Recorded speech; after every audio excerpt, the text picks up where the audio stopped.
రేవంత్ రెడ్డి మరోసారి ఢిల్లీకి వెళ్లారు. PCC chief Mahesh Kumar Goud, deputy CM Bhatti విక్రమార్కతో కలిసి వెళ్లిన CM Revanth Rahul Gandhi, AICC chief ఖర్గేతో సమావేశం కానున్నారు. సీఎల్పీ సమావేశం నిర్వహించి సీఎం హస్తినకు వెళ్లడం ఆసక్తికరంగా మారింది. ఇటీవలే 10 మంది ఎమ్మెల్యేలు సీక్రెట్ మీటింగ్ పెట్టి 2 మంత్రులపై ఆరోపణలు చేయడం కాకరేపింది. పార్టీలో జరుగుతున్న పరిణామాలపై హైకమాండ్తో చర్చించనున్నారని తెలుస్తోంది. కులగణన, ఎస్సీ వర్గీకరణ అంశాలపై పార్టీ పెద్దలతో రేవంత్, భట్టి చర్చిస్తారని అంటున్నారు. ఇక మంత్రివర్గ విస్తరణ పైన క్లారిటీ వచ్చే అవకాశం ఉందని భావిస్తున్నారు.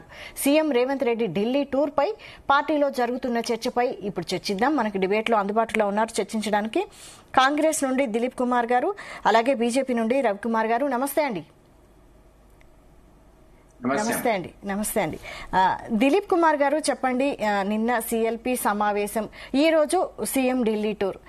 అసలు ఈ ఇంకొక విషయం, ఈ 10 మంది సీక్రెట్ మీటింగ్ అసలు కథా కమావిషు ఏంటంటారు?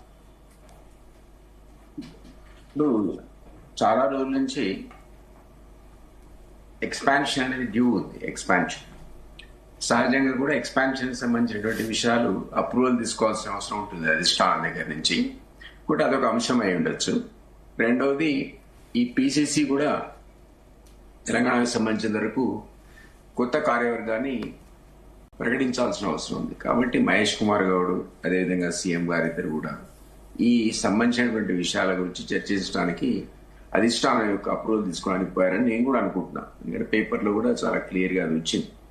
మహేష్ కుమార్ గౌడ్ గారి స్టేట్మెంట్ వచ్చింది. సీఎం సంబంధించి కూడా మీరన్న ఈ 10 మంది ఎమ్మెల్యేల మీటింగ్ దాని గురించి ఏ విషయాలను అంతర్గతంగా మాడుకోవాలి తప్ప బహిరంగంగా చర్చ చేయకూడదు అనేటువంటి సూచన ఆయన ఇచ్చినట్టుగా ఎమ్మెల్యేల మీటింగ్ లో అన్ని పేపర్లో కూడా వచ్చింది. కాబట్టి ఇట్లాంటి విషయాలు నిన్న చర్చించిన తర్వాత ఇద్దరు కలిసి ఢిల్లీకి పోయి మీరన్న ఎక్స్పాన్షన్ కానీ లేదా పీసీసీ కూర్పు కానీ వీటి గురించి మాట్లాడడానికి వెళ్ళి ఉంటారని నేను కూడా అనుకుంటున్నాను. అథెంటిక్ ఇన్ఫర్మేషన్ ఏం కాదు, బట్ వాళ్ళ స్టేట్మెంట్స్ కూడా అదే దానికి అనుగుణంగా ఉన్నాయి.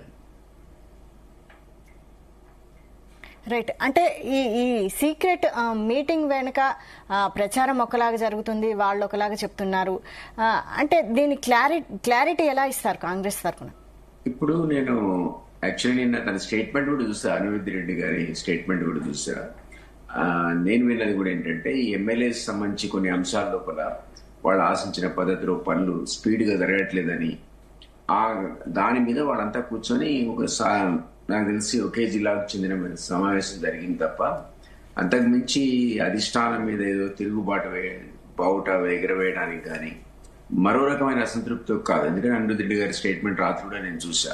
అధికారులు తను చెప్తే వినట్లేదనేటువంటి విషయాన్ని ఆయన తన అభిప్రాయంగా వ్యక్తీకరించినట్టు నిన్న మీటింగ్ లో ఆ విషయాలు కూడా చెప్పినట్టు వచ్చింది. కాబట్టి ఇట్లాంటి విషయాలు చర్చించుకోవడానికి సహజంగా కూడా 5, 6, 10 మంది ఒకే జిల్లా చెందినప్పుడు సహజంగా ఒక్కొక్క దగ్గర సమావేశం అవుతుంటారు. దానికి అంతకుమించి సిగ్నిఫికెన్స్ ఉందని నేను అనుకోను. ఎందుకంటే రాత్రే మీడియాతో అనిరుద్ధ్ రెడ్డి గారు మాట్లాడుతున్న విషయాలు చూశాను.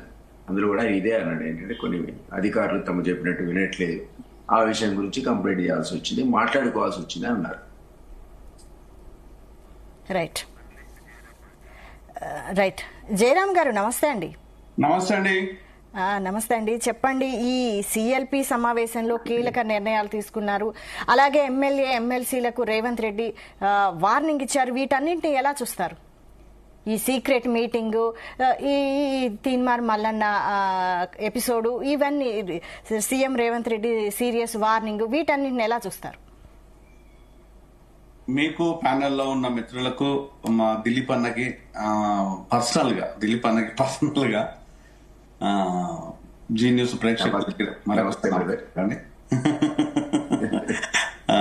సో ఇక్కడ విషయం ఏంటంటే, రేవంత్ రెడ్డి వార్నింగ్ ఇవ్వాల్సింది ఎమ్మెల్యేలకు, ఎంపీలకు కాదు. వాళ్ళ అన్నదమ్ములకు ఇస్తే బాగుంటుంది, కుటుంబ సభ్యులకు ఇస్తే బాగుంటుంది. ఇది ఫస్ట్ చేయాల్సిన పని. రేవంత్ రెడ్డి నెక్స్ట్ చేయాల్సిన పని ఏంటంటే, భూ ఆక్రమణలో రెవెన్యూ దందా విపరీతంగా మారిపోయింది. 10 సంవత్సరాల్లో జరిగిన భూదందా 1 సంవత్సరంలో సక్సెస్ఫుల్ గా కంప్లీట్ చేయగలిగింది కాంగ్రెస్.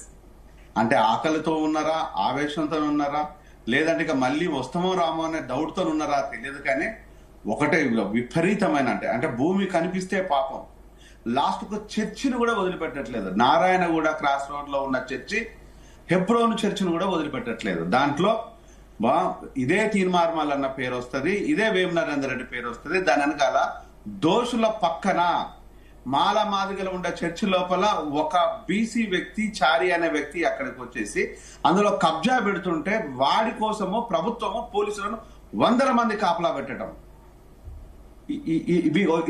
ఈ సమస్యలన్నింటి ఉన్నాయి. ఇక నెక్స్ట్ అంటారా, ఎవరో ప్రోటోకాల్గా పాటిస్తున్నారు, పాటించట్లేదు, ఇంకోటి చేస్తున్నారు, చేయట్లేదు అనే విషయాలన్నీ పక్కన పెట్టేద్దాం.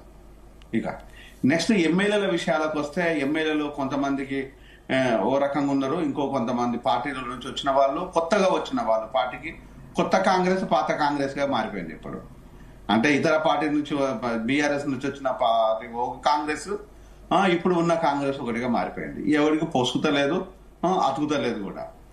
వాటిని రిపేర్ చేసుకోవడం ఒకటి చేసుకోవాలి. ఈ రిపేర్లన్నీ పక్కన పెట్టేసి, ఇవన్నీ పక్కన పెట్టేసి ఈ రోజు ఓన్లీ మేకపోతు గాంభీర్యం లాగా నేను వాళ్లకు వార్నింగ్ ఇచ్చిన అని ఒక లీక్ ఇచ్చుకుంటే పెద్ద ప్రయోజనాలు ఏముండవు. ప్రజలు రేవంత్ రెడ్డికి వార్నింగ్ ఆల్రెడీ ఇచ్చేశారు. రానున్న రోజుల లోపల అంశాల లోపల ఇవన్నీ ఇలానే ఉంటే, ఈ విధంగానే ఉంటే మారిపోతుంది, తలరాతలు మారిపోతాయి అనే వార్నింగ్ ఇచ్చారు. మేము ఆ విషయాన్నే ప్రజల ముందు పాలకుల ముందు పెడుతున్నాము. ప్రజలు అది చూస్తున్నారు, ఈ విషయాలన్నింటినీ గమనిస్తూ ఉన్నారు. ఇప్పుడు వచ్చేసి ఏదో మేకపోతు గాంభీర్యాన్ని ప్రదర్శించినంత మాత్రాన పెద్ద ప్రయోజనాలు ఉంటాయని అనుకోవటం లేదు. యదా రాజా తదా ప్రజ. నువ్వు ఏం చేస్తున్నావో నీ ఎమ్మెల్యేలు అదే చేస్తున్నారు, నీ ఎమ్మెల్యేలు ఏం చేస్తున్నారో నీ ఆఫీసర్లు అదే చేస్తున్నారు. నీ ఆఫీసర్లు ఏ విధంగా ఉన్నారో దోపిడీ అంతకంటే భయంకరంగా ఉంది. దోపిడీ లేదని చెప్తాడా రేవంత్ రెడ్డి? ఏ భూములు కబ్జాలు పెట్టట్లేదని చెప్తాడా? ఏ భూములలోకి అధికారులు కానీ ప్రభుత్వంలో ఉన్న పెద్దలు కానీ ఇన్వాల్వ్ కాలేదని చెప్తాడా? ఇవన్నీ చెప్తాడా? ఇదే కదా ప్రతిపక్షానికి ఆయుధం. ఆ రోజు కేసీఆర్ చేసిన తప్పిదాలే ఈ రోజు కాంగ్రెస్ కు అధికారం వచ్చేసింది. ఈ రోజు కాంగ్రెస్ చేసే తప్పిదము రేపు ఇంకొక పార్టీకి అధికారం వస్తుంది. అధికారం ఎవరికి శాశ్వతం కాదు కదా. ఇక నెక్స్ట్ తీన్మార్ మల్లన్న విషయానికి వస్తే, తీన్మార్ మల్లన్న విషయానికి వస్తే తీన్మార్ మల్లన్న మాట్లాడే విధానం అనేది ఈ రోజు కాదు, ఆ రోజు కాదు, తన అవసరాల కోసం, అక్కర్ల కోసం అనే విధంగానే ఉంటుంది. దాంట్లోపల నేను తీర్మానం మల్లన్న వాయిస్ ను ఏదో ప్రజా వాయిస్ లాగా నేను ఎక్స్పోజ్ చేయదలుచుకోలేదు. సో లేదు అనుకుంటే ప్రభుత్వాన్ని ఈ రోజు కూలగొట్టేసి ప్రజల పక్షాన ఉండేసి యుద్ధ వీరుడు గారు కూడా నేను చూపించదలుచుకోలేదు. ఈ రోజు తీర్మార్ మల్లన్నకు తన వ్యక్తిగత ప్రయోజనాలు ఉంటాయి. దాంతో పాటు వచ్చేసి రాష్ట్రంలో ఉండే ప్రభుత్వానికి ఉండే లొసుకులు లోపోల్సుని ఈ రోజు పట్టుకొని వాటిని బట్టి డాన్స్ చేస్తున్నాడు.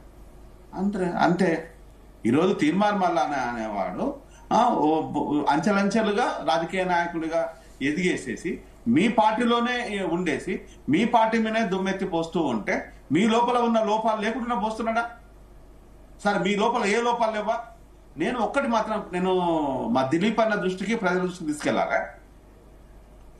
2 రిపోర్ట్లు, బీసీలకు సంబంధించిన 2 రిపోర్ట్లు. సరే, ఎస్సీల విషయం లోపల, మాదిగల విషయం లోపల మోసం జరిగింది, రాజకీయాలు జరిగింది, అది పక్కన పెట్టేద్దాం. I don't care at all. ఏదో వర్గీకరణ జరగాలి, పోవాలి, ఇవన్నీ ఉండకూడదు, అది పక్కన పెట్టేద్దాం. ఇప్పుడు జరగాల్సిన బీసీల విషయానికి వస్తే 22 లక్షల మంది మాయమైపోయినారు. ఆ రోజు కేసీఆర్ ఇచ్చిన రిపోర్టు కరెక్టే. కేసీఆర్ ఏం చేద్దాం, ప్రభుత్వంలోకి రాగానే రిపోర్ట్ తయారు చేసిండు. ఈ రోజు నిజంగా రేవంత్ రెడ్డి నీ చెవులు ఉంటే విను. వేము నరేందర్ రెడ్డి నువ్వు విను. నీ ప్రభుత్వ అధినేతలు వాళ్ళు వినండి. ఫస్ట్ ఏం చెప్తున్నాను, ఈ రోజు 22 లక్షల మంది మాయమైపోయినలో అన్నది. 22 లక్షల మంది మాయమవుటగా చచ్చిపోయినలా అనే విషయాన్ని మీ చేతికి తెలుసా? తాగుబోతులను తయారు చేసేసి ఆ రోజు వచ్చిన తర్వాత ఈ రోజు అడక్ట్ అయిపోయి 22 లక్షల మంది ఏమైపోయారంటే చచ్చిపోయినలు. ఆ చచ్చిపోయిన విషయాన్ని చెప్తే జనాలు ఉరికొచ్చి కొడతారని చెప్పేసి తీన్మార్ మల్లన్నను ఈ రోజు మాయమైనని చెప్తున్నాడు. తాగుబోతులు తయారైన తర్వాత ఎంతమంది చచ్చిపోయినారో తెలుసా? దగ్గరగా 27 లక్షల మంది చచ్చిపోయినారు. తీయండి రికార్డ్స్, హాస్పిటల్ రికార్డు తీయండి, యాక్సిడెంట్ రికార్డు తీయండి, ఎన్ని రికార్డులు ఉంటాయి అన్ని రికార్డులు తీయండి. ఆ రికార్డులలో ఈ చావులు దొరకవా? అంటే ఈరోజు తాగుబోతులను తయారు చేసి చచ్చిన తర్వాత పెరగటాలు, ఇక రెడ్డి ఓసీ కమ్యూనిటీ లోపల పెరగటాలు అంటే తాగుబోతులు లేరని చెప్పడానికి పెరగటాలా, లేకపోతే పెరగటాలని డ్రామా చేయడం కోసం పెరగటాలా? అంటే మీ చేతిలో అధికారం ఉంది కాబట్టి మీరు పెంచేసుకుంటూ పోండి. మీ అక్కడ ఒకటే పిల్లోడు కావాలి, ఒకే పిల్ల కావాలా అనేది అడ్వాన్స్ కమ్యూనిటీస్ లోపల సహజం. దీన్ని ఎవరైనా హర్షిద్దాం, గౌరవిద్దాం. సేమ్ టైం వచ్చేసి కింది కులాల్లో పిల్లలు పుట్టట్లేదా, లేకపోతే పిల్లలు మాత్రం తీసుకొని తండ్రులు చచ్చిపోయినలా? ఆ విషయాన్ని కూడా చెప్పాలి కదా. ఈ రోజు తాగుబోతుల తెలంగాణ చేసేసి మూకుమ్మడిగా జనాలు మాయమైపోతున్నారు అంటే దాని వెనకాల మీ బిజినెస్ 65 కోట్ల బిజినెస్ జరుగుతుంది ఇప్పుడు అఫీషియల్ గా. అన్అఫీషియల్ గా 1,70,00,000 కోట్ల బిజినెస్ బెల్ట్ షాప్ లో జరుగుతుంది. దాన్ని ఆపగలుగుతున్నావా? సిరోసిస్ లివర్ రాదా? ఆర్టీఏ రోడ్ ట్రాన్స్పోర్ట్ యాక్సిడెంట్స్ ఉండవా? లేకపోతే ఇతర జబ్బులు రావా? లేకపోతే తాగుబోతులు తయారై చావరా? ఆ సచిన వాళ్ళ రికార్డులు అందియండి. ప్రతి విలేజ్ లోపల తాగుబోతుగా ఒక్కడైనా చచ్చి ఉంటాడు. ప్రతి సంవత్సరానికి ఒక్కరు. అంటే దగ్గరగా 12,000 విలేజులు ఇంటూ 12 నెలలు ఇంటూ 10 సంవత్సరాలు తీసుకుంటే 22 లక్షల దగ్గర 22 లక్షల పైచులకు వస్తుంది ఈ 11 సంవత్సరాలు తీసుకుంటే. దీనికన్నా బుద్ధి జ్ఞానం ప్రభుత్వానికి లేదు, తీర్మానం మల్లన్న లేదు. తీర్మానం మల్లన్న అనేవాడు ఒక రాజకీయ అంగా ఎదగడం కోసము ఊసర వెళ్ళి వేసాలు వేసుకునేటట్టు మీ పార్టీలో ఉండేసి మీరు దాన్ని పొంచి పోషించి ఆ కలరింగ్ మీరు చేసుకున్నారు. I don't care at all. రోజు మేము కదా యుద్ధం చేసింది. 10 సంవత్సరాల నుంచి ఎన్నో జీవితాలను పెట్టుకొని మేము కదా యుద్ధం చేసింది. తీర్మానం మల్లన్న ఏం చేసిండు మీకు తెలియదా? తీర్మానం మల్లన్న ఇప్పుడు ఏం చేస్తున్నాడు? అలా నిజాలు లేవా? నిజాలు ఉన్నాయి, బ్లాక్ మెయిల్స్ ఉన్నాయి, అబద్ధాలు ఉన్నాయి, మోసాలు ఉన్నాయి మీ కాంగ్రెస్ పార్టీ లోపల. అవే చెప్తున్నాడు. ఈ రోజు మీ చచ్చిపోయిన చావులు ఎందుకు చచ్చిపోయిన ఒక్కసారి కనుక మీ గుండె మీద చేసుకొని రేవంత్ చెప్పు, నీ దమ్ముంటే నీ చేత చెప్పు. నీ ఆఫీసర్ అతను డిస్కషన్ పెట్టు, ఎక్కడెక్కడ వచ్చిందో నేను చూపిస్తాను. ఇదంతా కడుపు రగిలిపోతున్నప్పుడు, ప్రజలు చచ్చిపోతున్నప్పుడు, తాగుబోతులను తయారు చేస్తున్నప్పుడు, ఆదాయమే పరమావధి అనుకున్నప్పుడు, ఆదాయాన్ని మాత్రమే మీ కళ్ళకు కనిపిస్తున్నప్పుడు, మీ సారా దండ, ఆల్కహాల్, చిప్లిక దండ పెరుగుతున్నప్పుడు ఈ ఘోష, ఈ భాష ఇలానే ఉంటది. రైట్ రవికుమార్ గారు మీరు చెప్పండి, నిన్నటి సిఎల్పి సమావేశంపై మీ అభిప్రాయం ఏంటి? అంటే ఈ సీక్రెట్ మీటింగ్లు ఇలాంటివన్నీ ప్రతిపక్షాలకు అస్త్రంలా మారతాయి, మారే అవకాశం ఉంటుంది అని అంటున్నారు. ఏంటి, మీరు కూడా దీన్ని ఒక అస్త్రంలా మార్చుకునే ఉద్దేశంలో ఉన్నారా? ఆబ్వియస్ గా ముందు మీకు ప్రేక్షకులకి అందరికీ కూడా నమస్తే, ప్యానల్ ఉన్న పెద్దలకు కూడా నమస్తే. నేను ఒక విషయం చెప్తానండి. ఇప్పుడు ప్రతిపక్షాలకు అస్త్రాలు ఇచ్చేది ఎవరు? పక్షంలో ఉన్నటువంటి వాళ్ళు, అధికార పక్షంలో ఉన్నటువంటి వాళ్ళు. అస్త్రాలు ఏంటి? మాకు వాళ్ళ యొక్క ఫెయిల్యూర్స్ మాకు అస్త్రాలు. వాళ్ళు ఫెయిల్యూర్స్ అంటే ఏంటి?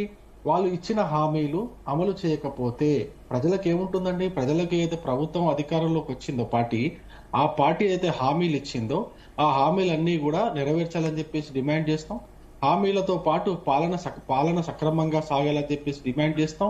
అదేవిధంగా రాష్ట్రంలో కావాల్సినటువంటి మౌలిక వస్తువులు, రోడ్లు కావచ్చు, భవనాలు కావచ్చు, స్కూల్స్ కావచ్చు, స్కూళ్ళలో ఉండే టీచర్స్ కావచ్చు, ఇవన్నీ కూడా సక్రమంగా జరగాలని చెప్పేసి ప్రతిపక్షాలు కోరుకుంటే, ఒకవేళ వాటిలో ఫెయిల్ అయితే ఖచ్చితంగా ప్రతిపక్షాలు ప్రశ్నిస్తాయి, వాటిని అస్త్రంగా తీసుకొని పోరాటాలు చేస్తాయి. ప్రజలకు నచ్చితే ప్రజలు ప్రతిపక్షాలను మళ్ళీ వచ్చే ఎలక్షన్ లో ఆశీర్వదిస్తారు, అధికార పక్షంలో ఉన్న వాళ్ళకు బుద్ధి చెప్తారు.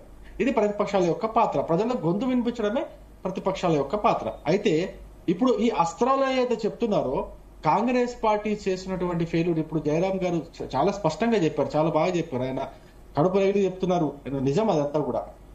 కాంగ్రెస్ పార్టీ నాయకులు అధికారంలో వచ్చినప్పటి నుంచి ఒకటే పనిగా పెట్టుకున్నారు, దోచుకోవడం దాచుకోవడం. నేను మళ్ళీ చెప్తున్నాను, చాలా విషయాల్లో. ఎక్కడెక్కడ అన్నదమ్ముల పంచాయతీలు ఉంటే, అన్నదమ్ముల పంచాయతీ, భూమి పంచాయతీ, పాల పంచాయతీ ఉంటే అందులో కూడా కాంగ్రెస్ పార్టీ రాష్ట్ర నాయకులు ఫోన్లు చేపించి మరి రెడ్డి మీది సెటిల్మెంట్ చేస్తామని చెప్పేసి ఎకరాలు అక్కడి నుంచి ఒక ఎకరం, ఇక్కడ నుంచి ఒక ఎకరం రాయించుకొని వీళ్ళకి సెటిల్మెంట్ చేసే పరిస్థితి దిగజారిపోయారు. ఇది జరుగుతుంది రాష్ట్రంలో, నిజంగా జరుగుతుంది. నేను నిజంగా చెప్తున్నా, ఇట్లాంటి కేసులు చాలా కేసులు ఉన్నాయి. ఎప్పుడో 2014 నుంచి 2019, 2023 వరకు ఉన్నటువంటి పంచాయతీలను వీళ్ళు తీసుకొని పోయి మిగతా వాళ్ళని, 19 ఉన్న వాళ్ళని ఎగదోసి, డబ్బులున్న వాళ్ళని ఎగదోసి ఆ భూములు ఆక్రమించుకొని సెటిల్మెంట్లకు దిగుతున్నారు. ఇవన్నీ జరుగుతూ ఉన్నాయి రాష్ట్రంలో. అది కాకుండా ఇప్పుడు జరుగుతున్నటువంటి ఈ యొక్క సిఎల్పి మీటింగ్ లో ఇప్పుడు సిఎల్పి మీటింగ్ ఎందుకు పెట్టారు? సడన్ గా ఎమ్మెల్యేలు అందరూ కలిసి సపరేట్ గా ఒక సీక్రెట్ మీటింగ్ పెట్టారని చెప్పి సిఎల్పి మీటింగ్ పెట్టుకున్నారు అనుకుందాం.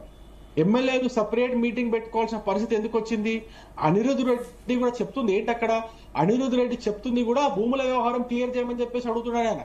ఓ 4-5 గ్రామాల్లో ఒక్కొక్క గ్రామంలో 50-60 ఎకరాల భూములు ఉన్నాయి, ఆ 50-60 ఎకరాల భూములు మీరు అది సెట్ చేయాలని చెప్పేసి, ఆ సెటిల్మెంట్ చేయాలని చెప్పేసి ఆయన అడుగుతున్న దానికి ఈ సపరేట్ కాదు పని కావట్లేదు కాబట్టి సపరేట్ గా సీక్రెట్ మీటింగ్ పెట్టుకున్నాడు. ఆయన నియోజకవర్గ అభివృద్ధి కోసమో, నియోజకవర్గానికి బిల్లులు రావట్లేదనో, అభివృద్ధికి ఫండ్స్ ఇవ్వట్లేదనో కాదు ఆయన అడుగుతున్నది, ఆ సెటిల్మెంట్ కోసం అడుగుతున్నాడు. మీరు చెక్ చేసుకోండి కావాలంటే. నేను చాలా స్పష్టంగా చెప్పదలుచుకున్న ఈ విషయాలన్నీ కూడా తెలంగాణ ప్రజలందరికీ కూడా తెలియాలి. ఈ విషయాలన్నీ కూడా భూముల ఆక్రమణ, భూదందా, అక్రమంగా డబ్బులు సంపాదించుకోవడమే పనిగా పెట్టుకున్నారు కాంగ్రెస్ నాయకులు.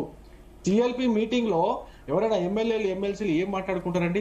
ఈ రాష్ట్రానికి ఎంత బడ్జెట్ మనం కేటాయించుకున్నాం, ఏ రంగానికి ఎంత బడ్జెట్ కేటాయించుకున్నాం, ఆ రంగంలో ఎంత బడ్జెట్ మనం ఖర్చు చేసుకోగలిగినాము, ఆ బడ్జెట్ మనం ఏ విధంగా మనం సెట్ చేసుకోవాలి, ఈ విషయాలు మాట్లాడుకుంటారు. ఎక్కడెక్కడ అభివృద్ధి పనులు మనం ప్రామిస్ చేసాం అవన్నీ జరుగుతున్నాయా లేదా, సంక్షేమ పథకాలు ఏ విధంగా అమలు చేయగలుగుతున్నాము, 100% సంక్షేమ పథకాలు అర్హులైన వాళ్ళకి అందుతున్నాయా లేదా, అందేటట్టుగా ఏ విధంగా మనం పకడ్బందీగా ప్లాన్ చేయాలనే విషయాలు చర్చించుకోవాలి.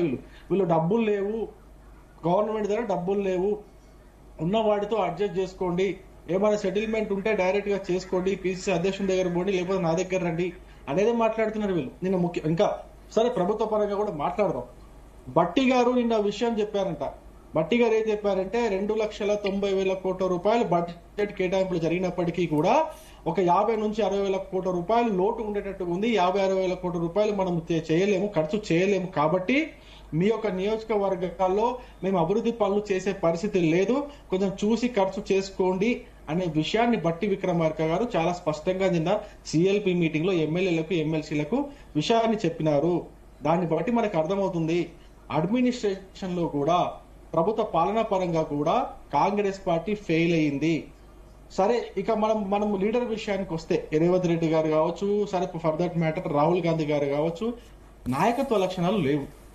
నాయకత్వ లక్షణాలు ఉంటే పార్టీ పైన కమాండ్ ఉంటుంది, ప్రభుత్వం పైన కమాండ్ ఉంటుంది.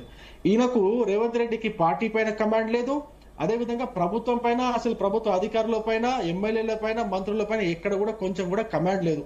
ఒకవేళ కమాండ్ ఉండింటే తాను ఇచ్చినటువంటి హామీలు ఏదైతే పథకాలు మేము అమలు చేశామని చెప్పుకుంటున్నటువంటి పథకాలు ఉన్నాయో ఆ పథకాలన్నీ కూడా పకడ్బందీగా అమలయ్యేటట్టుగా తను పని చేసేవారు. పని చేయలేదు, ప్రభుత్వ అధికారులతో, మంత్రులతో, ఎవరితో చేయించలేకపోతున్నారు. కాబట్టి మనం చాలా స్పష్టంగా అర్థం చేసుకోవాల్సిన విషయం ఏంటంటే నాయకత్వ లక్షణాలు లేనటువంటి వ్యక్తి రేవంత్ రెడ్డి, నాయకత్వం లేనటువంటి యొక్క పార్టీ కాంగ్రెస్ పార్టీ, ఈ ప్రభుత్వము. నాయకత్వం లేమితో ఉన్నటువంటి ఈ ప్రభుత్వము తెలంగాణ ప్రజలకు ఏం చేస్తుందండి? తెలంగాణ ప్రజలకు ఏం మేలు చేస్తుంది? తెలంగాణ ప్రజలకు ఇచ్చినటువంటి హామీలను నెరవేరుస్తుందా? 6 గ్యారంటీలు కాదు కదా, చక్కమైన పాలన కూడా చేయలేరు, కనీసం రోడ్లు వేయలేరు, కనీసం ట్రాఫిక్ ని కూడా మేనేజ్ చేయలేనటువంటి స్థాయికి దిగజారిపోతుంది ఈ ప్రభుత్వం. నేను అందుకే మళ్ళీ చెప్తున్నా. మీకు ఇంకొక ఉదాహరణ కూడా చెప్పడం మర్చిపోయా. బీసీ కులగణానికి సంబంధించి కులగణన అని చెప్పేసి కులగణన సర్వే పేరుతో వీళ్ళు చేస్తుంది ఏంటంటే అసలు కొంచెమన్నా బుద్ధి జ్ఞానం ఈ ప్రభుత్వానికి ఉండాలా, ప్రభుత్వంలో ఉన్నటువంటి అధికారులకు ఉండాలా, కులగణన చేసినటువంటి అధికారులకు ఉండాలా. కులగణన పేరుతో హిందూ ముస్లిం పేర్లు పెడతారండి. అక్కడ మతపరమైన పేర్లు పెడతారా? హిందువులు హిందూ బీసీలు, ముస్లిం బీసీలు, హిందూ ఓసీలు, ముస్లిం ఓసీలను పెడతారా? కొంచెమన్నా బుద్ధి జ్ఞానం ఉండాలండి ఈ ప్రభుత్వానికి. అట్లంటే మరి హిందూ ముస్లిం పెడితే క్రిస్టియన్స్ లేరా? ఈ రాష్ట్రంలో క్రిస్టియన్స్ లేరా? ఈ రాష్ట్రంలో ఇప్పుడు జయరామ్ అని చెప్పినట్టు మరి చర్చిలలో క్రిస్టియన్స్ ప్రాక్టీస్ చేసిన క్రిస్టియన్స్ వెళ్ళట్లేదా? వాళ్ళ పేర్లు ఎందుకు ప్రస్తావించలే? మరి బుద్ధులు లేరా? బౌద్ధిజం పాటించే వాళ్ళు లేరా? సిక్కులు లేరా? జైనులు లేరా? వీళ్ళందరినీ ప్రస్తావించడానికి వీల్లేదా? వాళ్ళ జనాభా పెట్టడానికి వీల్లేదా? అట్లాంటప్పుడు అసలు మతం ప్రస్తావన తీసుకొని రాకూడదు.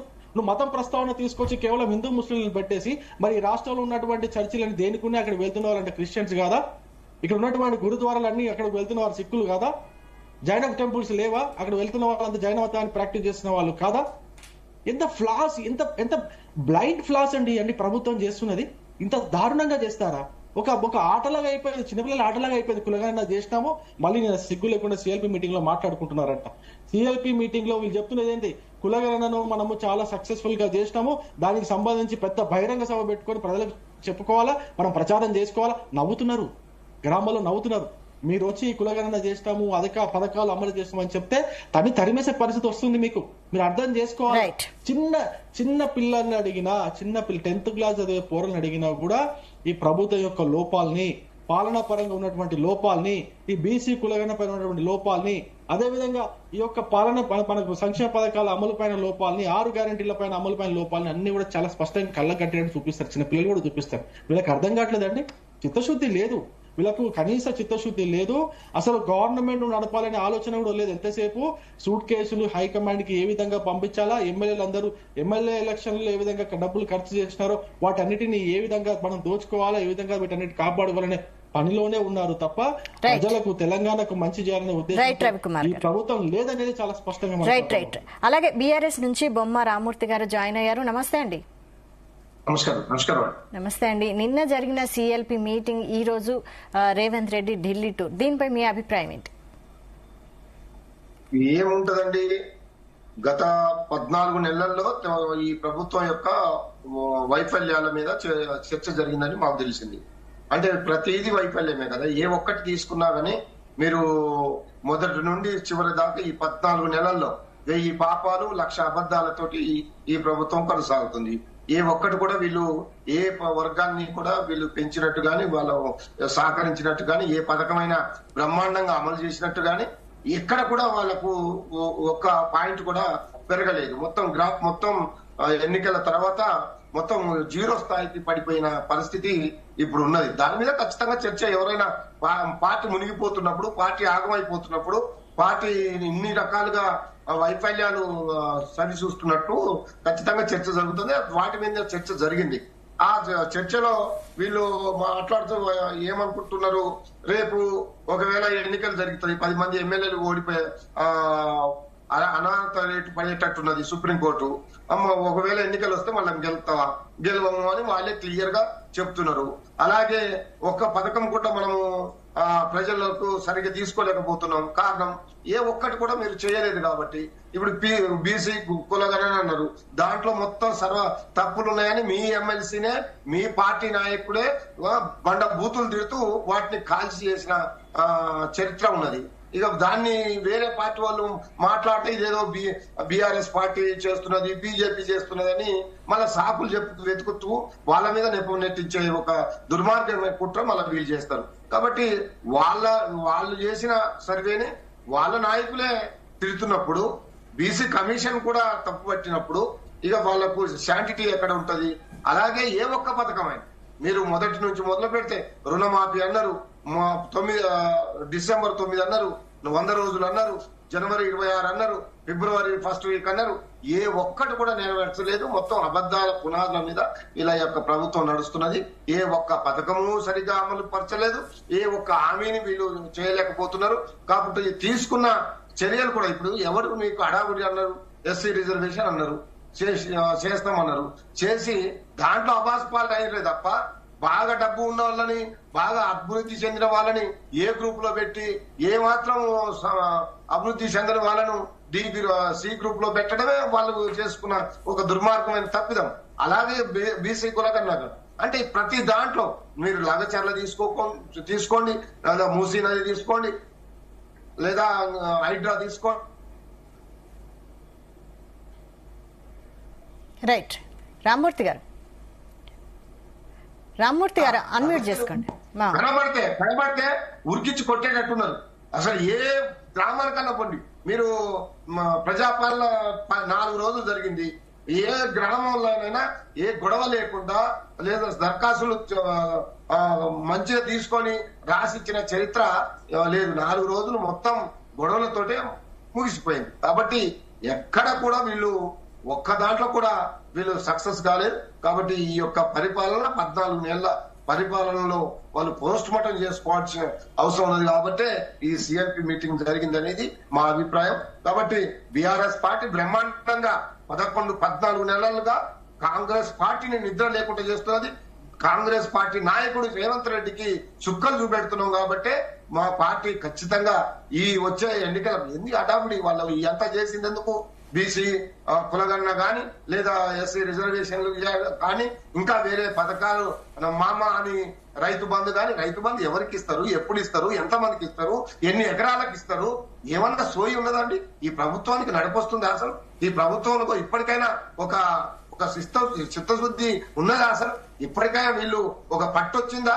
ఒక ఆలోచన ఎక్కడ కూడా. అందుకనే బ్రహ్మాండంగా బీఆర్ఎస్ పార్టీ ఈ ఎన్నికల్లో దూసుకుపోయే అవకాశం ఉన్నది.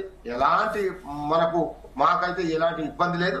కాంగ్రెస్ పార్టీ 14 నెలలు ఖచ్చితంగా ఇది కొనసాగుతుందని మాకు అది లేదు. ఎందుకంటే మీరు చూశారు 10 మంది ఎమ్మెల్యేలు టీఆర్ఎస్ నుండి పోయిన ఎమ్మెల్యేలు వాళ్ళ పరిస్థితి ఆగమే కోసం ఎప్పుడు పోతుందో ఎప్పుడు ఆర్డర్ వస్తుందో తెలియని పరిస్థితిలో వాళ్ళు ఎన్నికలకు సిద్ధం కావాలనే పరిస్థితి ఒక పక్క.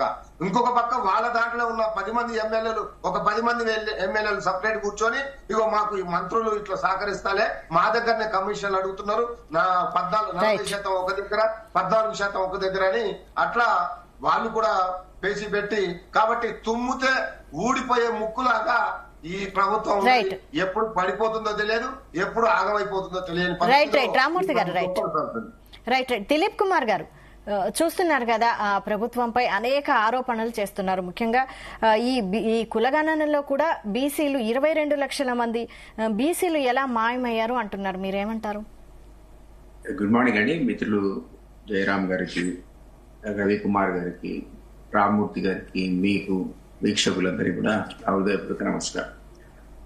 డెఫినెట్లీ మిత్రులు దాన్ని ఆక్షేపణ చేయడంలో తప్పులేదు, వాళ్ళ హక్కు అది. కొంత కులగణన విషయంలో ఓపెన్ గానే మంత్రులు స్టేట్మెంట్ ఇచ్చారు, సీఎం కూడా ఇచ్చాడు. ఏంటంటే first time in the history కులగణన జరిగింది, అది జరగాల్సిందే, తప్పులు లేకుండా 100% సైంటిఫిక్ గా జరిగిందని ఎవరు అనట్లేదు. మంత్రులు కూడా ఏమంటున్నారంటే ఒకవేళ ఎక్కడైనా పొరపాటు జరిగి ఉంటే మాకు చెప్పండి, మేము సరి చేసుకుంటాం అంటున్నారు. ఆ ఆప్షన్ కూడా ఇచ్చారు. సో అది జరిగిన సందర్భంలో ఇంకా అసలు దీనికి డెఫినెట్లీ కేంద్ర ప్రభుత్వం యొక్క పార్లమెంట్ యొక్క అనుమతి అవసరం. అది అవసరం లేకుండా కూడా ఒకవేళ పంపిన తర్వాత లేట్ అయ్యేటట్టయితే స్థానిక సంస్థల లోపల 42% బీసీలకు రిజర్వేషన్ ఇస్తున్నామని ఖచ్చితంగా ప్రకటించినటువంటి ధైర్యం అయితే మా సీఎంకి అయితే ఉండింది కదా. అది మామూలు విషయం కాదు కదా. అది ఇక్కడ రిజర్వేషన్ చేస్తారు, పంపుతారు, రానివ్వండి రాకపోనివ్వండి, పొలిటికల్ గా మాత్రం 42% ఇస్తామని ఇంకో పార్టీ ఎవరు చెప్పలేకపోయారు. సో అంత ఖచ్చితంగా అంత ధైర్యంగా అని చెప్పాడు. ఇక తప్పుల గురించి ఆల్రెడీ నేను చెప్పాను, ఎనీ సబ్జెక్టు కరెక్షన్ వాళ్ళు ఏమన్నారంటే ఏమైనా సరే కరెక్షన్స్ ఆస్కారం ఉంది, మీరు దయచేసి లోపాలుంటే చెప్పండి, నేను పొరపాటు జరిగితే చెప్పండి అన్నాను. ఎందుకంటే నాకు తెలిసి ఇప్పుడు సమగ్ర సర్వే చేపట్టినటువంటి రామ్మూర్తి గారికి తెలుసు, ఇప్పుడో 10 ఏళ్ల కింద 12 ఏళ్ల కింద వాళ్ళు చేపట్టిన సర్వేకి వాళ్ళు ఎప్పుడు కూడా అసెంబ్లీలో దాన్ని చర్చించలేదు, దానికి ఒక రూపం ఇవ్వలేదు, దాన్ని వెల్లడించలేదు, అసలు బహిర్గతం చేయలేదు. సో ఆ సర్వే ఆధారంగా మేము పలానా వాళ్ళు ఇంతమంది ఉండే అని ఇప్పుడు ఏదో కాగితాలు పట్టుకొని కేటీఆర్ గారు శాసనసభలో మాట్లాడితే దానికి శాంటిటీ ఏముంటుంది? ఇప్పటిలాగా అది బిల్లు ప్రవేశపెట్టి చర్చించి తర్వాత మీరు కరెక్షన్స్ చేసి ఒక లిస్టు ప్రకటించుంటే అప్పటికి ఇప్పటికీ తేడా ఉందని మనం అనుకోవచ్చు. తీన్మార్ మల్లన్న గారు అన్నారంటే మీరు అన్నట్టుగానే ఆయన కూడా అంతకుముందు లాస్ట్ టైం చేసినప్పుడు ఇంత ఉంటే ఇప్పుడు ఎందుకు సడన్ గా తగ్గింది అనేటువంటి అనుమానం ఆయన కూడా ఉండొచ్చు. ఇందులో మాట్లాడిన వాళ్ళు ఎవరికి కూడా ఇంక్లూడింగ్ కేటీఆర్ కూడా ఈ సర్వే చేయలేదు కదా డైరెక్ట్ గా. ఇప్పుడు 1,00,000 మంది గవర్నమెంట్ ఎంప్లాయీస్ పోయి ప్రతి ఊర్లో ప్రతి వాడలో సమగ్రంగా సర్వే చేసి వచ్చి ఒక రిపోర్ట్ ఇచ్చిన తర్వాత తప్పులు ఉంటాయి అనే మాట నేను ఒప్పుకుంటున్నా, అది కరెక్షన్ చేసుకోవచ్చు కదా. కానీ దానికంటే సైంటిఫిక్ గా ఇండివిజువల్స్ మాట్లాడగలుగుతారా? ఇండివిజువల్స్ కి ఏం రైట్ ఉంది, ఏం మెకానిజం ఉంది? మీరు ఎట్లా పోయారు, అసలు ఎవరి దగ్గరికి పోయి సర్వే చేశారు, మీకున్న ఆధారాలు ఏంటి? సో ఆధారాలు లేకుండా తమే ఒక వ్యవస్థ అంటూ ఉండి వాళ్ళు మాట్లాడితే అది వేరే విషయం, అది ఇంపాసిబుల్. అది వ్యక్తులకు కానీ ఇతరులకు కానీ వాళ్ళు సైంటిఫిక్ గా అంటే ఈ రకంగా అఫీషియల్ గా సర్వే చేయలేదు. సో అఫీషియల్ సర్వేని మనం ఎట్లా తప్పట్టగలుగుతాం? తప్పులు లేవని అనట్లే, మళ్ళీ చెప్తున్నా, కరెక్షన్ కూడా ఆస్కారం ఉన్నది అందులో. సో అది చేసుకోవాలి తప్ప అది మనం లేదు తప్పైందని ఊరికేనే పొలిటికల్ గా చెప్తే ఎట్లా అవుతుంది? పొలిటికల్ స్టేట్మెంట్స్ ఏవి తప్ప ఆధారాలు అనేది లేవు. వాళ్ళు ఏమో సర్వే మీద ఆధారపడి మాట్లాడట్లేదు. సమగ్ర సర్వే అఫీషియల్ గా ఎప్పుడు వెల్లడి కాలేదు, అది కరెక్టో కాదో శాసనసభలో చర్చించబడలేదు. కాబట్టి దాన్ని ప్రామాణికంగా తీసుకొని గతంలో ఇంతుండే ఇప్పుడు ఇంతుండే అనడానికి అవకాశం లేదు. కాబట్టి రవి లేదు సార్, మీరు కంటిన్యూ. అయితే నేనేమంటున్నానంటే ఇది ఒక ఆస్పెక్ట్. అయితే అనిరుద్ రెడ్డి గారి స్టేట్మెంట్ ఆల్రెడీ మీకు బయట కనపడ్డది కదా. నేను ఇనిషియల్ రిమార్క్స్ లోనే నేను చెప్పాను, అనిరుద్ రెడ్డి గారు ఏమన్నారంటే తనకు సంబంధించిన అంశాల లోపల ల్యాండే కావచ్చు మరొకటి కావచ్చు అధికారులు ప్రాపర్ గా రెస్పాండ్ కావట్లేదు అనేటువంటి ఆవేదన ఆయన వ్యక్తం చేశాడు. ఆ విషయం 10 మంది ఒక జిల్లాకు చెందిన వాళ్ళ దగ్గర కూర్చొని ఒక డిన్నర్ పార్టీలో ప్రైవేట్ గా మాట్లాడేటట్లో తప్పు లేదు. అదేమి పార్టీ పైన అఫీషియల్ గా పావుటా వేరేసినటువంటి అసంతృప్తి ఉన్నటువంటి మీటింగ్ సమావేశం కాదు. దాని పర్పస్ కూడా అది కాదు. డెఫినెట్లీ కొన్ని సందర్భాల్లో ఆ కాన్స్టిట్యుయెన్సీస్ లో కొన్ని సమస్యలు ఉంటాయి, వాటిని తీర్చలేదనేటువంటి లేదా జాప్యం జరుగుతున్నటువంటి ఆవేదన ఉంటుంది. దాన్ని ఏ ఫోరంలో చెప్పాలో ఆ ఫోరంలో చెప్పాలి. అందుకని సీఎం అన్న దాంట్లో కూడా తప్పలేదు. ఎక్కడైనా అది లీక్ అయినా లేదా బహిరంగంగా వాడు మాట్లాడినా తప్పవుతుంది. అది ఎవరికి చెప్పాలి అంటే అక్కడ డెఫినెట్లీ సీఎం చెప్పాల్సిన అవసరం ఉంటుంది. నిన్న పని వాళ్ళు చేసినట్టున్నారు చాలా మంది ఎమ్మెల్యేలు, వాళ్ళకున్న సమస్యలు ఏంటో చూపించినట్టున్నారు. సీఎం కూడా వాళ్ళకు గైడెన్స్ ఇచ్చినట్టున్నారు, మార్గనిర్దేశం చేసినట్టున్నారు, మీరు ఇట్లా మాట్లాడడం కరెక్ట్ కాదు.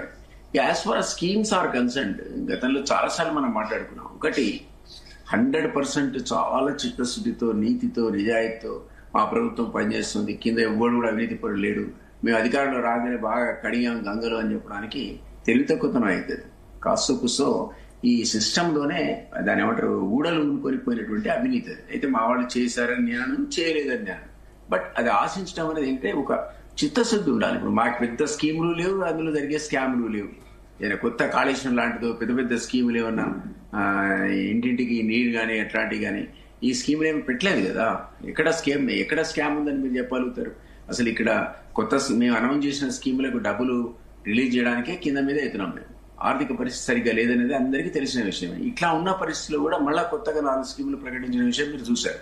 సో చిత్తశుద్ధితో కొత్త రుణాలు సేకరించి సాధ్యమైనంత వరకు ఇచ్చిన హామీలు నెరవేర్చుకునేటువంటి పనిలో మేము ఉన్నాం తప్ప ఏదో ఘోరంగా ఇది జరుగుతుంది. ఒకటి ఇది గవర్నమెంట్ అనేది ఒక వ్యాస్ట్ మెషినరీ అండి, అది ఒక డైరెక్షన్ లో నడుస్తూ ఉంటుంది. దానికి మనం ఒక డ్రైవ్ ఉన్నటువంటి మంత్రి ఉంటేనేమో వేగంగా పరిగెడతాయి ఆ పథకాలు కానీ ఆ అడ్మినిస్ట్రేషన్ కానీ. కాస్త స్లో ఉన్న వాళ్ళైతే స్లోగా పోతాయి. అంతేగాని 100% అది ఒక స్టాండ్ స్టిల్కి వచ్చి ప్రభుత్వమే లేదు అని మిత్రుడు మాట్లాడినట్టుగా కొలాప్స్ అయినట్టుగా జరగదు. అది రకరకాల విభాగాలు 1000 విభాగాలు పనిచేస్తుంటాయి సైమల్టేనియస్గా. మనం మాట్లాడుతుంటే కూడా హాస్పిటల్ పనిచేస్తుంటాయి. ఇంకొకటి దిలీప్ కుమార్ గారు, ఇంకొకటి బాగా గట్టిగా ఆరోపిస్తున్నారు ప్రతిపక్షాలు గానీ అటు అనలిస్ట్ జయరాం గారు గానీ, ఈ భూదందాల విషయం ఏంటి, బాగా దందాలు చేస్తున్నారు అని అంటున్నారు. ఇప్పుడు ఒకటండి, మీకు అధికారం వచ్చిందనుకోండి, మీకు వచ్చినా నాకు వచ్చినా కొత్త బావమరుదులు పుట్టుకొస్తారు, కొత్త తమ్ముళ్ళు పుట్టుకొస్తారు. వీళ్ళను ఎంకరేజ్ చేయకూడదు. ఎంకరేజ్ చేసేవాడు తప్పదు. అడ్మినిస్ట్రేషన్ లో ఉన్నప్పుడు చాలా కేర్ఫుల్ ఉండాలి. నేను గతంలో చాలా మంది మంత్రుల దగ్గర పనిచేశాను. మాధురెడ్డి గారు ఉండేవారు, ఎలిమినేటి మాధురెడ్డి గారు. He never use to allow a single fellow. వాడు బంధు అనేవాడిని సెక్రటేరియట్కి రావద్దని చెప్పేవాడు ఆయన. ఏమైనా అవకాశం ఉంటే మా పిఎస్సీకి చెప్పండి అనేవాడు, అంటే నాకు చెప్పనేవాడు తప్ప తను కలిసేవాడే కాదు. ఆయన అనేవాడు ఒకవేళ నువ్వు కలిసి ఒక చిన్న పని వాడికి చేస్తే వాడికి ఏదో సొంత పని ఉంటే చేయొచ్చు, కానీ మరొక వాడి పని వీడిది కాక ఇంకోటిది పని తీసుకొచ్చి నువ్వు చేసావంటే that fellow will become a power centre అన్నాడు. ఆయన ఒక పవర్ సెంటర్ అవుతాడు. తెల్లారి నుంచి వాడి చుట్టూ మూగుతారు జనాల పనుల కోసం అన్నాడు. అది అన్ఫార్చునేట్ గా పవర్ కరప్ట్స్ అనేది తెలుసు. జయరాం గారు చెప్పగలుగుతారు. పవర్ కరప్ట్స్, పవర్ మీ దగ్గర రాగానే కరప్షన్ స్టార్ట్ అయ్యేటువంటి పని అందరు ఎంకరేజ్ చేస్తుంటారు, మీ చుట్టూ మూగుతారు. మళ్ళీ వాడే బయటికి పోయి చెప్తాడు ఇంత ఇచ్చినా ఇంత పని చేసుకున్నాను. కాబట్టి ఆ పవర్ సెంటర్స్ ని క్రియేట్ చేయకుండా అధికారంలో ఉన్న వాళ్ళు చాలా కేర్ఫుల్ గా పనిచేయాలి. ఆ చిత్తశుద్ధి ఉన్నప్పుడే అడ్మినిస్ట్రేషన్ కూడా పారదర్శకంగా కనపడుతుంది. లేదా ఇద్దరు పనులు అయినాయి అనుకోండి, వాడు పవర్ సెంటర్, వాడి చుట్టూ పైరవికారులు, సెక్రటరియట్ చుట్టూ ఈ విధమైన వ్యవస్థ. మేము చాలా కాలం సుదీర్ఘకాలం ప్రైవేట్ సెక్రటరీగా పనిచేశారు. కాబట్టి గవర్నమెంట్ అనేది ఏ రకంగా పనిచేస్తుందో నాకు అనుభవం ఉంటే చెప్తున్నాను. అది పవర్ అనేది ఇట్ ఆల్వేస్ కరప్ట్స్. దాన్ని అధిగమించాలంటే మీకు ఆ చిత్తశుద్ధి ఉండాలి. ప్రజలకు మీరు సేవ చేయాలనే చిత్తశుద్ధి, నీతి నిజాయితీతో పనిచేయాలనే విషయం. ఒకవేళ ఫ్రెండ్స్ కి బంధువులకు కూడా కోపం కలిగించే విధమైన పర్లేదు, కానీ మీరు వాళ్ళని దూరం పెట్టాలి. అది పెట్టేటువంటి శక్తి కొంతమందికి ఉంటుంది, ఉండదని కాదు. అంత మాత్రం చేత సీఎంకు ఆయన అడ్మినిస్ట్రేషన్ లో అనుభవం లేదని రవి అన్నట్టున్నాడు, ఆయన చేత కాదని ఎట్లా చెప్పగలుగుతాం? అది మనం ఇప్పుడు ఒక వ్యక్తిని ఒక వ్యవస్థ నుంచి ఆయన ఎమ్మెల్యే ఎన్నుకోబడ్డాడు. ఆయన గ్రాస్ రూట్ లెవెల్ నుంచి ఎదుక్కుంటూ వచ్చాడు, ఒక ఎంపీగా పనిచేశాడు. ఆ తర్వాత ఈ రోజు ఆయనకు అవకాశం వచ్చింది, ముఖ్యమంత్రి అయ్యాడు. అంత అపారమైన అనుభవంతో ఎన్నికై వచ్చిన వ్యక్తికి నీకు అనుభవం లేదు అని నేను అంటే సారీ మాట అంటున్నందుకు సర్టిఫికేట్ ఇవ్వలేం కదా. యూఆర్ పూర్ ఇన్ అడ్మినిస్ట్రేషన్ అనేది. సో ఓవరాల్ పెర్ఫార్మెన్స్ మీద అసెస్మెంట్ ఖచ్చితంగా ఉండాల్సిందే. అది ప్రజల హక్కు, అది ఈవెన్ మన మిత్రుల హక్కు వాళ్ళకు విమర్శించడం. అంటే అవకాశం ఉంటే ఆ సలహాలు మనం కూడా స్వీకరించాలి, దాన్ని సరి చేసుకునే ప్రయత్నం చేయాలి. ఈ ఆస్కారం లేకుండా చేయాలి. We have to perform in different way. ఇంకొకటి దిలీప్ కుమార్ గారు, ఒక్క నిమిషం, బొమ్మ రామూర్తి గారు చెప్పాలి. 10 ఏళ్లు నువ్వు అద్భుతమైన పని చేస్తే ఎందుకు ప్రజలు తిరస్కరించారండి? ఒక కుటుంబ పాలన, అవినీతి పరిపాలన ఎస్టాబ్లిష్ అయింది కదా పబ్లిక్ లోపల. లక్షల కోట్ల అవినీతి జరిగిందని అన్నారు కదా. అందుకని మార్పును కోరుకొని మమ్మల్ని తీసుకొచ్చారు కదా. అంతగా అవినీతి చేసి ఆస్కారం ఇచ్చేటువంటి పథకాలు ఎక్కడున్నాయి? అసలు ఇంకా స్టార్ట్ చేయలేదు, మరి డబ్బులు లేకపోయా. ఉన్న విషయం అదే. దాన్ని చాలా ఉన్న వాటినే చాలా పొదుపుగా అటు ఇటు కింద కొత్త ఏజెన్సీ డబ్బులు తెచ్చి సగం అప్పులు కట్టడానికి, సగం పథకాలు కొనసాగించడానికి మేము తంటాలు పడుతున్న సమయంలో ఏదో జరిగిపోయింది, వీళ్ళు పనికిరారు, వీళ్ళు ముక్కు ఊడిపోద్ది తుమ్మితే అనేంత లెవెల్లో ఈ రోజు అడ్మినిస్ట్రేషన్ ఉందని నేనైతే అనుకోను. నా అబ్జర్వేషన్. రైట్. రవికుమార్ గారు చెప్పండి. నేనేమన్నానంటే అనుభవం లేదు అని అనలేదు, కాకపోతే లీడర్షిప్ క్వాలిటీస్ లో ముఖ్యంగా ప్రభుత్వ అధినేత కాబట్టి లీడర్షిప్ క్వాలిటీస్ లో ముఖ్యంగా తనకు ఉండాల్సింది ఏంటంటే సిస్టమ్ పైన పట్టుండాలి, వ్యవస్థ పైన పట్టుండాలా. ఆ వ్యవస్థ నడిపించేటువంటి టీం పైన కూడా తనకు అపారమైనటువంటి అనుభవము, అదొక నడిపించేటువంటి మన మాట చెప్తే ఆ పనిని సమర్థవంతంగా చేసేటువంటి టీం ఉండాలి. సమర్థవంతంగా చేయలేని పరిస్థితుల్లో ఆ అధికారులకు పేరు రాదు, ఆ టీంని నడిపించేటువంటి లీడర్ కి పేరు వస్తుంది. అది చెడ్డ పేరా మంచి పేరా? మంచిగా అయిందనుకోండి, సక్సెస్ అయిందనుకోండి, లీడర్ కి మంచి పేరు వస్తుంది. ఫెయిల్ అయిందనుకోండి, లీడర్ కి చెడ్డ పేరు వస్తుంది. దీనికి అనుగుణంగా నేనేం చెప్పానంటే ఇంతవరకు అమలు చేసినటువంటి 6 గ్యారెంటీలకు సంబంధించి రైతు రుణమాఫీ కావచ్చు, రైతు భరోసా కావచ్చు, మిగతా పథకాల్లో ఎన్ని ఫాల్స్ ఉన్నాయి, ఎన్ని ఫ్లాస్ ఉన్నాయి, ఎన్ని తప్పులున్నాయి. రైతు రుణమాఫీకి సంబంధించి ఒకప్పుడేమో 40,000 కోట్లు అన్నారు, 60 లక్షల మంది రైతులు రుణాలు తీసుకున్నారు, దాంట్లో 40 లక్షల మంది రైతులు ఎలిజిబుల్ అన్నారు. దాని తర్వాత 18,000 కోట్లు రుణమాఫీ చేశామన్నారు, దాని తర్వాత మళ్ళీ 21,000 కోట్ల రూపాయలు రుణమాఫీ చేశామన్నారు, కొంతమందికి జరుగుతుంది అన్నారు. నేనేమన్నానంటే ఒకవేళ మీరు నిజంగానే అందరికీ చేయాలని చెప్పేసి చిత్తశుద్ధి ఉంటే మీ అధికారులను ఆదేశించండి. క్రాప్ లోన్ వేవర్ అని చెప్పేసి ఒక వెబ్ పోర్టల్ మీరు ఓపెన్ చేశారు కదా, ఆ క్రాప్ లోన్ వేవర్ లో ఓన్లీ రుణమాఫీ జరిగిన వాళ్ళు లిస్ట్ పెట్టారు. దాంట్లో ఉపయోగం ఏంటండి? రుణమాఫీ జరిగిన వాళ్ళకి మీరు లిస్ట్ పెడితే ఉపయోగం ఏంటి? జరగని వాళ్ళకి ఎందుకు జరగలేదు అనేది పక్కన రిమార్క్స్ పెట్టేసి ఒక లిస్ట్ రిలీజ్ చేస్తే వాళ్ళు ఏం చేస్తారు, ఆ రిమార్క్స్ ఏంటో చూసుకొని వాటిని సరి చేసుకోవడానికి ప్రయత్నం చేస్తారు. కానీ ఆ విధంగా చేయకుండా రైతులను కేవలము బ్యాంకుల చుట్టూ తిప్పే విధంగా, ఆ ఏఈల చుట్టూ తిప్పే విధంగా మీరు చేస్తున్నారు. అది కరెక్ట్ కాదు, ఇది సిస్టమ్ కాదు. మీరు నిజంగా చిత్తశుద్ధి ఉంటే, నిజంగా మీ యొక్క ఆ రైతు రుణమాఫీని 100% మీరు అమలు చేయాలనుకుంటే ఇటువంటి ఫ్లాస్ చేస్తున్నటువంటి అధికారులను ఆదేశించండి, దానిపైన పట్టు తెచ్చుకోండి. అడ్మినిస్ట్రేషన్ ని మీరు కరెక్ట్ గా చేయలేక మీరు వేరే విధంగా మీరు దాన్ని మళ్ళీ పెద్ద మాటలు మాట్లాడడం ఎందుకండి? పెద్ద బహిరంగ సభల్లో మీరు పెద్ద తొక్కేస్తాము, తన్నేస్తాము, అది చేసేస్తాము, ఇది చేస్తామని మాట్లాడుతున్నారు. మీరు చెప్పుకునేటప్పుడు ప్రజలు నవ్వుతారు కదా. నేనేమన్నా, ఒకవేళ మీకు సిస్టమ్ పైన మీకు పట్టు లేకపోతే, కమాండ్ లేకపోతే మీరు లీడర్ కాలేరు. ఎస్, ఇది ఫ్యాక్ట్. మీరు లీడర్ అనుకున్నప్పుడు ప్రతి విషయం పైన మీకు పట్టు ఉండాలా, ప్రతి విషయం ఏదైతే అమలు చేస్తున్నామో దాన్ని ఎగ్జిక్యూట్ చేస్తున్న అంశం పైన ఖచ్చితంగా మీకు అవగాహన ఉండాలా. అది లేనప్పుడు మీరు లీడర్ కాలేరు, అధినేత కాలేరు, నేత కాలేరు. నేను అది చెప్తున్నాను. మళ్ళీ ఇంకొక విషయం కూడా చెప్తున్నా, బీసీ కులగణన అని చెప్పారు. సరే, దాన్ని కులగణన చెప్పారు, దాని తర్వాత హైకోర్టు ఏదో మొట్టికాయలు వేసిందని చెప్పేసి దాన్ని వేరే రకంగా ఏదో చేసి మీరు దాన్ని ఎన్యూమరేషన్ పోయారు. పోయిన తర్వాత మీరు ఇచ్చిన నివేదిక ఏంటి? మీరు ఇచ్చిన నివేదికలో ఉన్న తప్పులు చూడండి. అట్లా అధికారులకు తలకాయ లేదా? ఐఏఎస్ లకి వాళ్ళకి తలకాయ లేదా? కొంచెమన్నా వాళ్ళకి అదే ఇట్లాంటి క్వశ్చన్స్ వస్తాయి కదా. మత ప్రస్తావన చేస్తున్నాము, హిందూ ముస్లింస్, బీసీ ముస్లింస్, మళ్ళీ ఇవన్నీ మనము హిందూ బీసీలు, ముస్లిం బీసీలను మనం ప్రస్తావన తీసుకొని వస్తున్నాము. మరి మిగతా కమ్యూనిటీస్ కి ఆక్షేపణ వస్తుందని అనే కనీస అవగాహన అధికారులకు లేకపోతే, మీకన్నా లేకపోతే ఏంటన్నట్టుగా అంటుంది. ఇప్పుడు ఇది దీన్నే అంటారు కదా, అనుభవం లోపం అంటారు దీన్ని. అదే నేను చాలా జయరామ్ గారు చెప్పండి. ఈ ప్రభుత్వం లోపల దిలీప్ అన్న చెప్పిందని నేను కవిస్తున్నాను. ప్రభుత్వం లోపల లోపాలు ఉంటాయి, కానీ పాపాలు మాత్రమే చేయకూడదు. ఇక్కడ జరుగుతున్న ఈ లోపాలను ఉంటే సర్దిద్దుకునే ప్రయత్నం చేయాలి. కానీ పాపాలు కళ్ళ ముందు జరుగుతుంటే దాన్ని ఏ విధంగా సరిదిద్దుతారు? అది నేను పాపం అని ఎందుకంటున్నంటే, చర్చి అది చాలా 100 కోట్ల ప్రాపర్టీ, ఆర్టీసీ క్రాస్ చూసిన హెబ్రోన్ చర్చి నిందితుల పక్షాన పోలీసులను పెట్టేసి చర్చి దగ్గర పోలీసులను కాపలా ఉంచేసి మీరు ఎట్లా రిజిస్టర్ చేస్తున్నారు? దాని వెనకాల మీ పార్టీ పెద్దలు, మీ సలహాదారులు, మీ ప్రభుత్వాలు, మీ ఆఫీసర్లు ఎందుకు అక్కడ కూర్చుంటున్నారు? ఇది పాపం. లోపం అనేది యాక్సిడెంట్గా జరిగేదాన్ని లోపం అంటుంటారు, అనుకోకుండా జరిగేదాన్ని లోపం అంటారు. కానీ కావాలని చేసి దాన్ని ఇది పాపం కదా. నెక్స్ట్ వచ్చేసి మరొకటి వచ్చేసి వైద్య వ్యవస్థ లోపల ఈరోజు మందులు లేవు. తాగుబోతులను తయారు చేసి హాస్పిటల్కి పోయిన తర్వాత వాడు బ్రతకాలి అంటే వాడికి చావు మాత్రమే. బ్రతికినంత సేపు వాడు కూలి చేయాలి, ఆ కూలి చేసిన డబ్బులు తీసుకొచ్చి మీకు దారాదత్తం చేయాలి. ఆ తర్వాత హాస్పిటల్ పోతే ఈరోజు మందులు లేవు.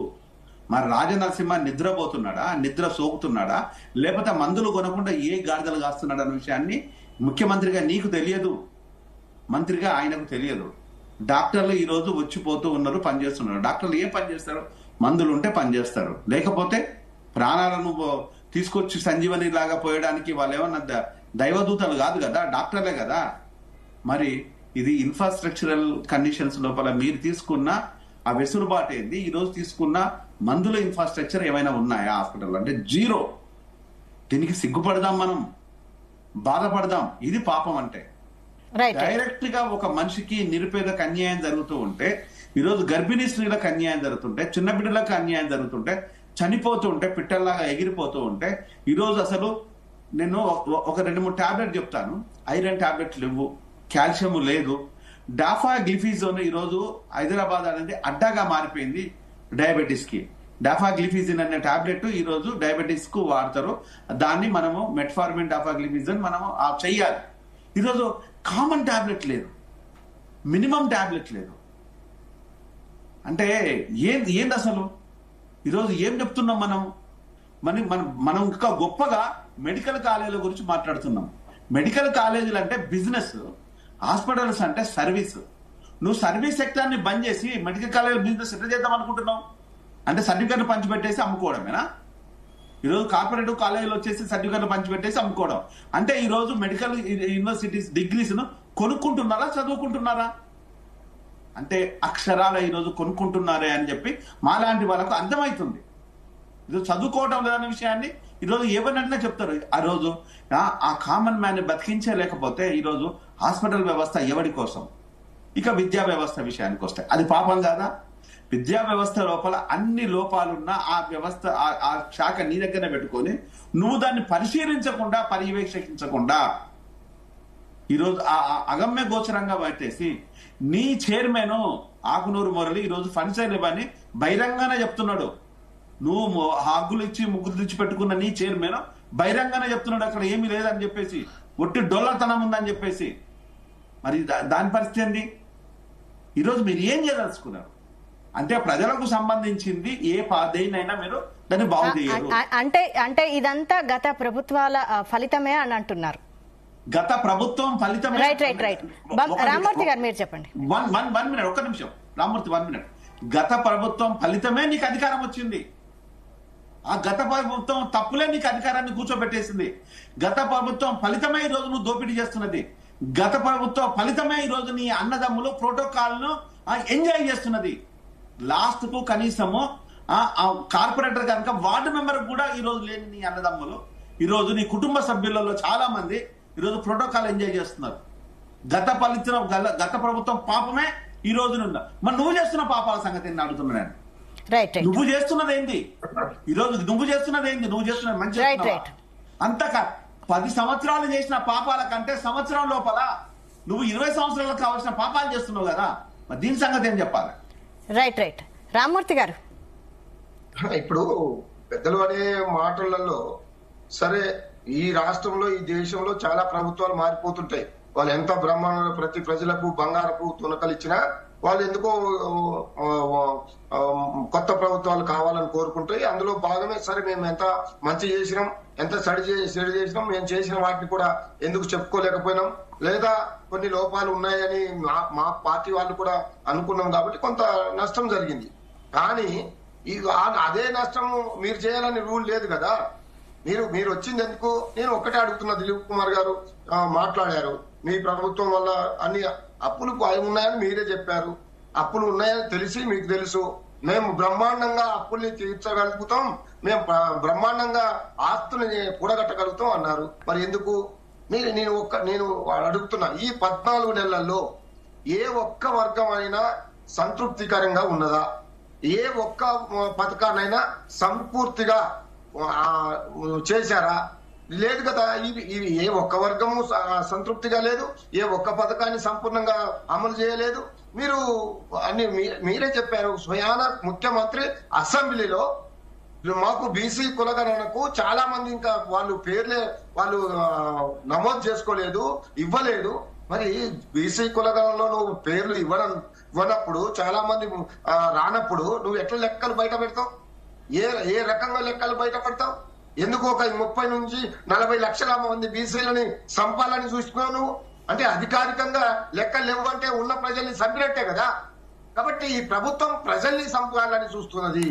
మీకు చేతగాని తరం వల్ల మీరు నాకు ఒక హైదరాబాద్ లో ఇల్లు ఉన్నది, స్టిక్కర్ వేసారు, వస్తారు అనుకున్నాం, చూసాము, ఫోన్లు కూడా చేశాము.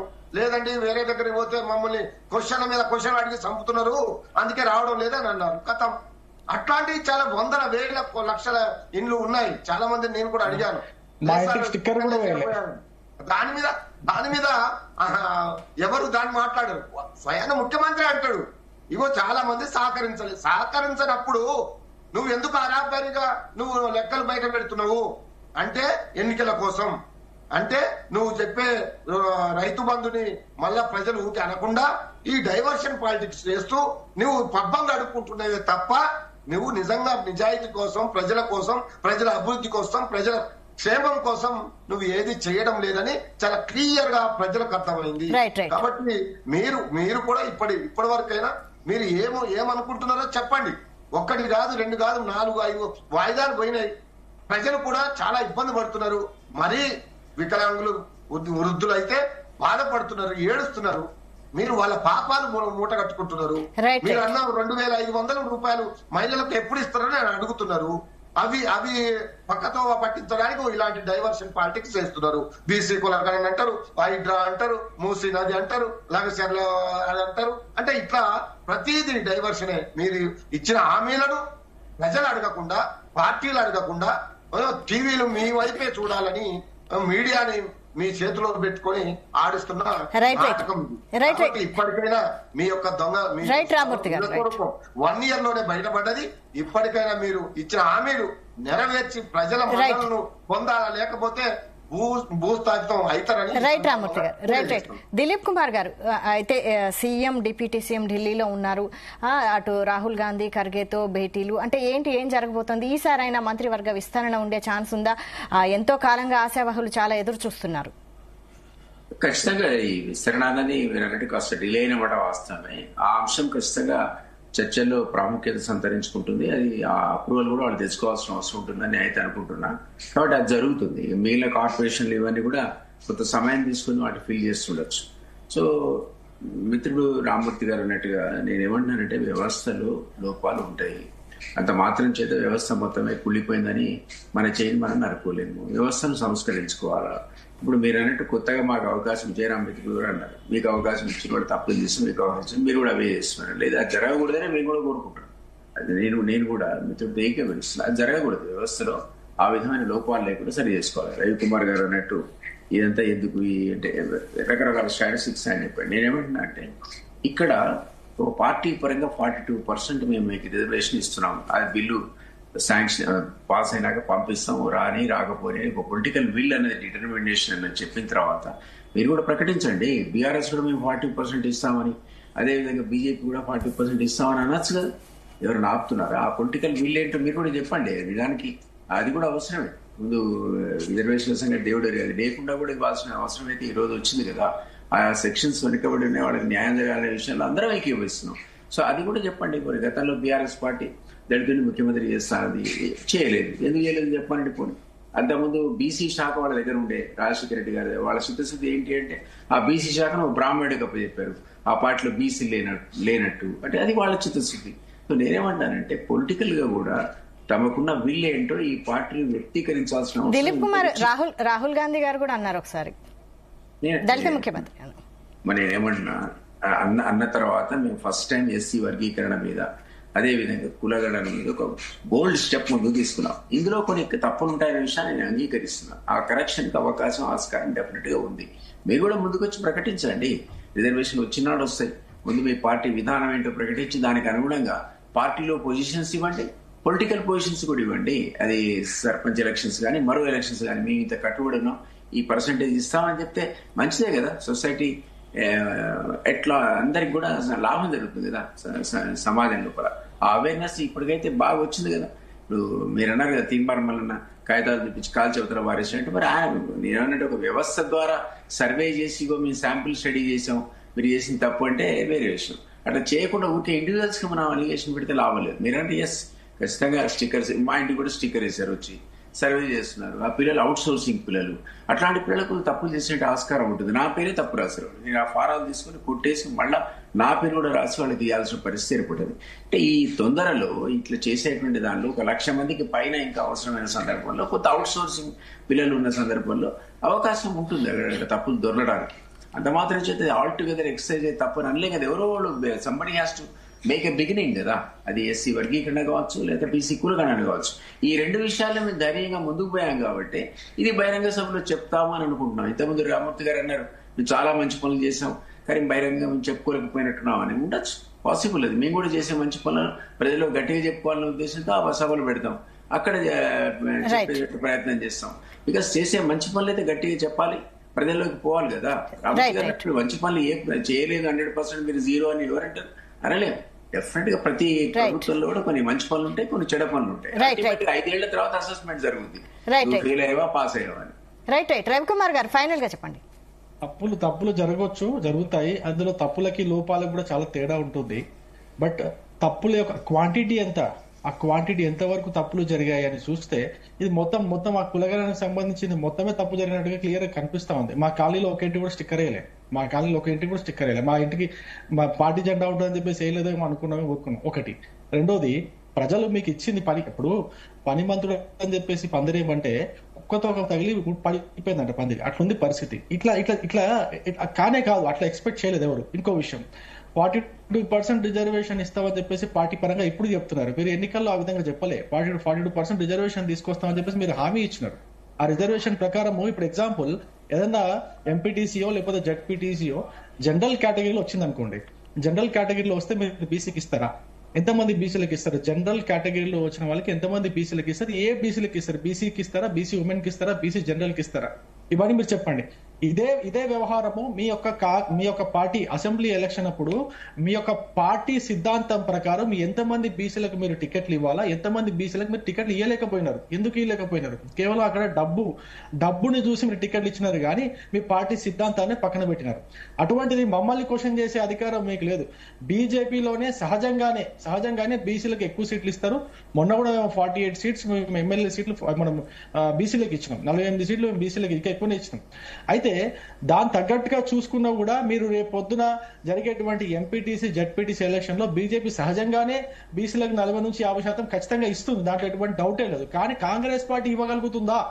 ఎందుకంటే ఆ యొక్క నియోజకవర్గంలో గెలిచినటువంటి ఎమ్మెల్యే ఎంత డబ్బు ఖర్చు చేసి ఉంటాడో, ఆయనకు డబ్బులు ఖర్చు చేసిన వాళ్ళు ఎవరు, ఇదే కదా డిపెండ్ అవుతుంది. రేపు పొద్దున ఎంపీటీసీ జెడ్పీటీసీ ఎలక్షన్ లో మీకు టికెట్ ఇప్పిస్తారని చెప్పేసే కదా మీ వాళ్ళు ఎమ్మెల్యేలుగా ఉండి ఖర్చు చేయించుకుని ఉంటారు. అయితే నాకు డౌట్ నాకు డౌట్ ఇవ్వలేదు, సమస్య లేదు. ఎందుకంటే రేపు పొద్దున బీఆర్ఎస్ పార్టీ ఇవ్వలేదంటే మీరు ఇవ్వగలుగుతారా? బీఆర్ఎస్ పార్టీ మేము ఇవ్వము, కానీ కాంగ్రెస్ పార్టీ మీరు వచ్చి మేము 42% బీసీలకు జనరల్ కేటగిరీలో ఉన్నటువంటి ఎంపీటీసీ జెడ్పీటీసీలకు కూడా టికెట్ ఇస్తామని చెప్పి బీజేపీ నేను చెప్పేది ఒకటే అండి. ఇప్పుడు అనేక విషయాలు మాట్లాడాము, మళ్ళీ రిపీట్ చేయాల్సిన అవసరం లేదు. ఇక్కడ నేను చెప్పాల్సింది ఒకటి, ఎస్సీ వర్గీకరణను క్లాసిఫికేషన్ ని మీరు ప్రతిష్టాత్మకంగా తీసుకున్నారనేది అందరికి తెలిసిన విషయమే. దాని విషయం లోపల ఆంబోతులను తీసుకొచ్చేసి బక్క చిక్కినోడి పక్కన నించోబెడితే ఆంబోతులు తినేస్తాయా, బక్క చిక్కినోడు తినేస్తాడా? ఆ మాత్రం కామన్ సెన్స్ కూడా ప్రభుత్వం లేకపోతే ఎట్లా? ఈరోజు ప్రభుత్వంలో ఎంజాయ్ చేసిన వాళ్ళను గంట చక్ర పని ఎంజాయ్ చేయలేదా? ఒక ఆంబోతు, నాకు మొహమాటం ఏంది, ఒక ఆంబోతుని తీసుకొచ్చేసి ఎస్సీ ఏలో పెడితే అక్కడ డక్కలోడితోనే గంట చక్ర పని ఈక్వలేనా దాన్ని? ఏం మాట ఏం చేస్తున్నాం మనం? ఈరోజు గద్దర్ని తీసుకొచ్చి మీరు ఎక్కడ పెట్టేసిండ్రు? విప్లవ వీరుడు శూరుడు ఈరోజు రాజకీయ నాయకుడుగా మీరు ఓన్ చేసుకున్నారు కదా. కాంగ్రెస్ మాలలను ఓన్ చేసుకున్నట్టు కాంగ్రెస్ గద్దర్ని ఓన్ చేసుకుంది. ఇప్పుడు గద్దర్ని వీరుడుగా చూడాలన్నా, శూరుడుగా చూడాలన్నా, గాయకులుగా చూడాలన్నా, మాలగా చూడాలన్నా మీకు అర్థం కావటం లేదు. మాకు చాలా క్లియర్ గా ఉంది. నేను ఒక మార్గ బిడ్డగా నేను గర్వపడుతున్నాను. సో మీరు అట్లా Right, right. కదా, ఆమోదులను తీసుకొచ్చేసి బక్క చిక్కును right right thank you very much అండి. సిగ్గుపడండి. థ్యాంక్ యూ వెరీ మచ్ అండి డిబేట్ లో పాల్గొన్నందుకు. రామ్మూర్తి గారు, జయరామ్ గారు, రవికుమార్ గారు, దిలీప్ కుమార్ గారు థ్యాంక్ యూ వెరీ మచ్ అండి. ఇది ఇవాళ డిబేట్ చూస్తున్నారు.